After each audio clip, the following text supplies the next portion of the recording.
Banana slam jam.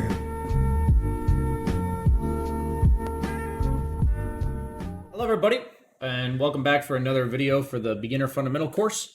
And today we're going to be continuing from the last video, which was talking about being able to maintain lane equilibrium for 5 minutes. So up until this point, we've learned about CSing, we've learned about denying, and we've learned about the importance of lane equilibrium, at least at a basic level.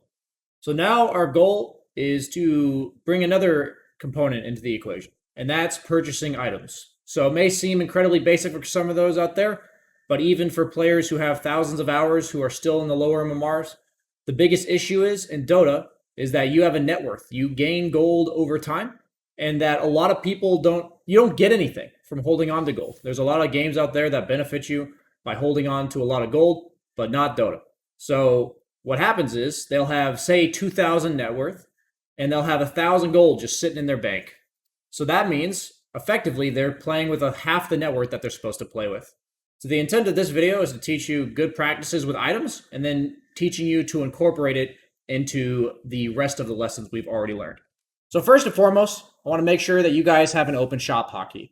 I personally use Alt plus D, which for me is F plus D, as we've talked about in some of the other videos. And I want to make sure that you have a purchase quick buy hotkey. I think mouse wheel down is great for this. It's just by scrolling your mouse wheel down, and then have a purchase sticky hotkey. I think these three hotkeys are very important. So we'll talk about what sticky is, and we'll talk about what quick buy is once we load up the game. So we're going to do exactly what we've done before, where we create a lobby. Create. We're going to be on our first slot once again. We're going to start a game, and we're going to practice buying items. So for the beginner stage, as we load up Phantom Assassin one more time, we're going to have different items here for you guys based on the guide that you choose to have. You may not understand what a guide is yet, but we'll show you quickly in game. So to buy items from here or from the shop, you simply have to right click. So right click twice on Tangos, right click on Salve, right click Quelling Blade, and then we're going to buy 3 branches. Actually, for the sake of simplicity, let's buy 2 branches. So if you ever want to sell an item that's in your inventory at the starting screen, just right click it and it'll immediately sell. So we're going to skip ahead. So I want you to get really used to the idea of the shop and opening it constantly. If you watch really high MMR players, they will be fiddling with their shop a pretty decent amount of the game.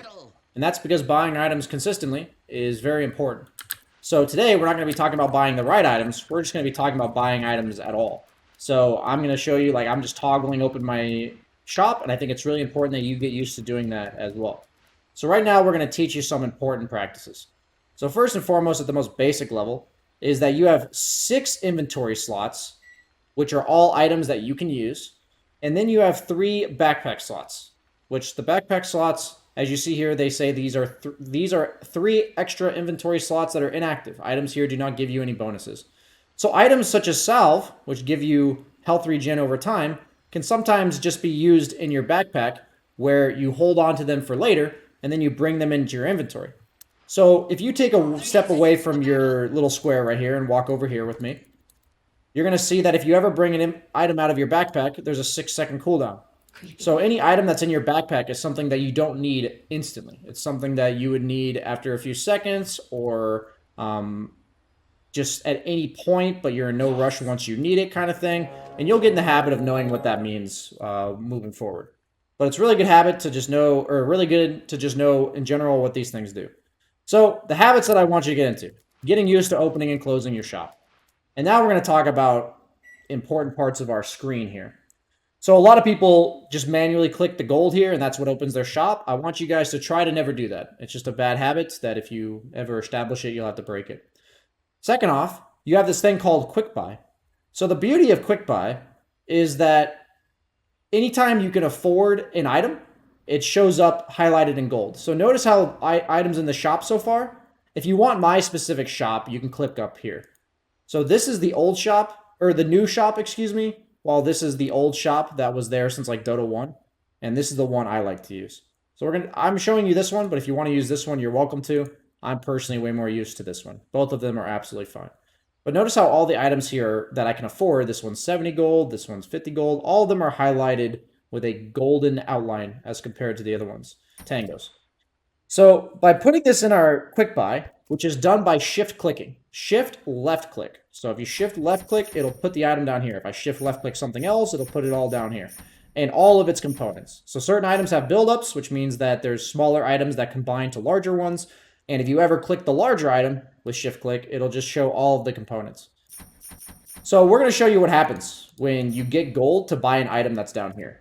Let's play it out real quick. We have to let the game start. You don't start getting passive gold until the 0-second mark. And we're just going to listen for the audio cue you get when you have an item in your bottom right. And that right there is a really important thing to get used to. So the reason why I think this is such a good habit to put your next item in your quick buy is because there's a lot of things going on in Dota. Especially if you're a new player. You're going to get overwhelmed. Even in my games, if I forget to put things in quick buy, I'll sometimes suddenly have 600 gold and not realize I was supposed to buy something. So having a lot of things that you can use to your advantage as tools to remind you to do certain things is something you should always take advantage of. So in this case, putting items in quick buy will constantly remind you that you're supposed to buy that item once you can afford it. And if you have an item that goes in components, if you can afford multiple components, as we can show right here by just typing gold 1000, giving ourselves a gold if you guys want to practice buying items. It'll just, if I use the purchase quick buy option, which is this hotkey, purchase quick buy option, mouse wheel down, it'll buy them one at a time in order from left to right that it can afford. So 1, 2, 3, and then I'll buy the item. So what happens is there's multiple shops in the game. So the base shops, which is this lovely man right here, if we click him, like, can we not actually see him? Okay. Well, there's a specific area that he can give you items from. And so you'll notice where that area is, where if you right-click sell the item, and then I try to buy it again, like say I walk over here, the item will then go in my stash. So what this stash does is that it holds on to your item until you either go back to base to get it, or you use this lovely courier that every player in the game has. So you can get used to your hotkeys on your courier, where I've set them to DWQETR. DWQETR. These are abilities you unlock later, which can be done by going to here and selecting courier and resetting the hotkeys. I use these personally because that's the ones that they used to be in a different order, these buttons. Like this used to be the first button, so just so people understand that. And so what happens is, for me, you can either select your courier, which I have bound to 2. Right here, this hotkey, select courier. And then retrieve items, so I push D. And then T to deliver these items to my lovely hero here. And this guy will walk as far as you are. So if you're all the way over here, this courier will deliver your items. So the beauty of couriers is that you don't have to go to base if you want your items. The negative side of couriers is they are units. Notice how this guy's got 70 health. Anytime that he's outside of this square, he can die. So if you're bringing the item out to here, you're going to have to learn to maybe dodge opponents that are going to try to, what they call snipe your courier. They're trying to kill your courier without you knowing about it. So if your courier ever dies with your items on it, you don't lose the items, but you won't be able to get them until your courier comes back to life. And that's really important to note. But today, we're not going to worry too much about opponents. What we're going to show you is that there's 2 more shops on the map. There's one in each base that I've already mentioned. And then there's one here. You see the little triangle on the map. And there's one right here, the other triangle. So if you're wondering what the purpose of these shops are, is that any item over here that has this pretty red tint right here is only purchasable from these shops. And so if we were to go to an item that contains these components, notice how these items have no little red tint, so it means they're bought from base. While this one has a little red tint, which means that it is bought from over here or over here. Both teams can use each other's shops. It's just that, you know, if you're a Radiant player, it's considered maybe dangerous to go over here. Very dangerous to go anywhere near here. But you're completely allowed to use those shops. So, what we want you guys to practice is the use of quick buy. If you ever want to queue multiple items up into your quick buy, you shift click one, and then you control shift click the next one. And it'll add all of them up. And if you ever want to reset that, just shift click a new one. So shift click Deso, control shift click Aghanim Scepter. So what you guys should do is you guys should go through guides. I think the rivalry build one's perfectly fine. Browse all these guides and you'll be pulled up to this screen right here. So I select, and this is the item build I would recommend you use just because it'll be universal for everybody. I'm not trying to sell out or anything. And so what happens that you should get used to is buying items that your hero needs. So we've talked about using lane equilibrium up until this point, meaning that your goal is to keep the lane right here. So we're going to quickly reload this game, and I'm going to show you exactly what I want you to do for your next drill. So we've talked about maintaining lane equilibrium. We're going to create a lobby. We're going to start the game. We're going to buy our starting items from the screen. Every normal game has this screen. And we are going to start. So you're going to start the game. You're going to teleport to lane. And then before you do anything, you can queue up your first item. So these are starting items and these are your early items. So we're going to shift click Wraithband. And we're going to I'm just going to show you exactly what I want you to do. We're going to do the exact same thing we did in the last game, but we're going to practice buying items while doing so. So you'll get the hang of how many items you're supposed to fly out to yourself. I think for now, for the sake of practice, just fly them out once you get the full Wraithband. So we're going to start managing lane equilibrium. A-click our own unit to get rid of aggro. Buying each item as we can afford it. So we use your mouse wheel down for that. And the goal of this is to get this muscle memory down. Such that, notice how many things, as we've added more things to worry about in the game of Dota, that we have to worry about in an actual game of Dota. And the last thing you want to do is be freaking out about forgetting to buy items in the middle of a game when you can just practice it here. You have no opponent. You're making sure you buy your items and getting used to this. It's a very hard mechanic to get used to. But notice how we're just practicing our lane equilibrium, doing our normal damn thing here. And then once we get enough gold for our item, we will buy it. A-click our own unit. Buy our item. So here's where we send our courier to us. I use 2DT. There's also a hotkey you can use for just telling your courier to deliver you items. I use that more when I'm in the mid lane, which we'll talk about later. But if you want to get in good habits now, you can buy your item and then just push this hotkey and it'll tell your courier to pick up the item and then deliver it to you, whatever items you have in your stash. So this basically is 3 hotkeys in one. And so rather than doing 2DT like I do, only because I've done it for years, you guys can get in the habit of using this specific hotkey right here. Back to the game we go. Right when we buy an item, we queue up the next one. Learning to open our shop while CS. Missed a CS there. No big deal.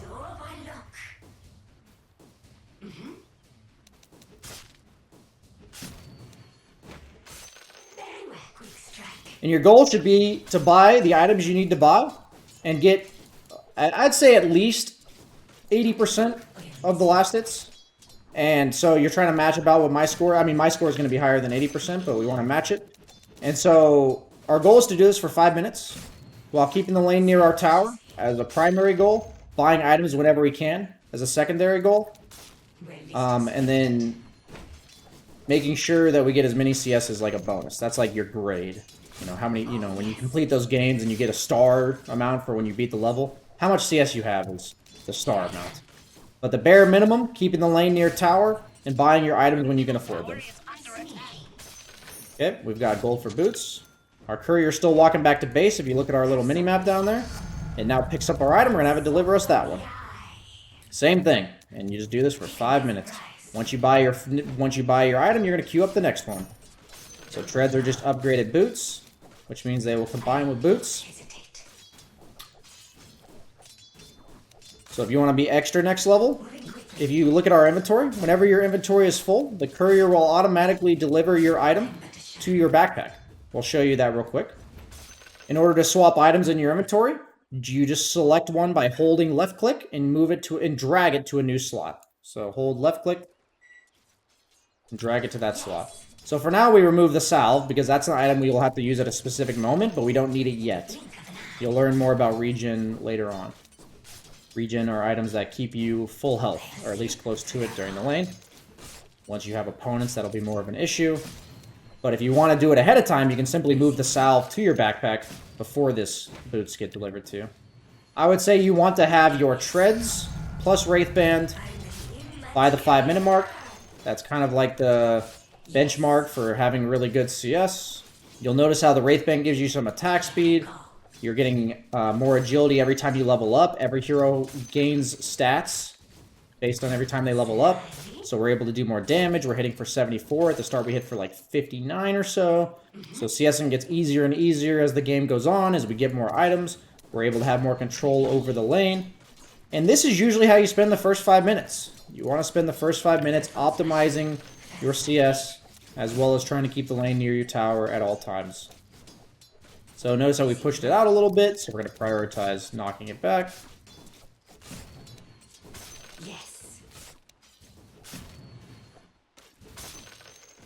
And so, we've missed, I believe, 1 creep, or maybe 2, during this entire time. And we're going to have our treads right around 5 minutes. So that'll give you a good sense. You get to right here, you buy your treads, and then you are done.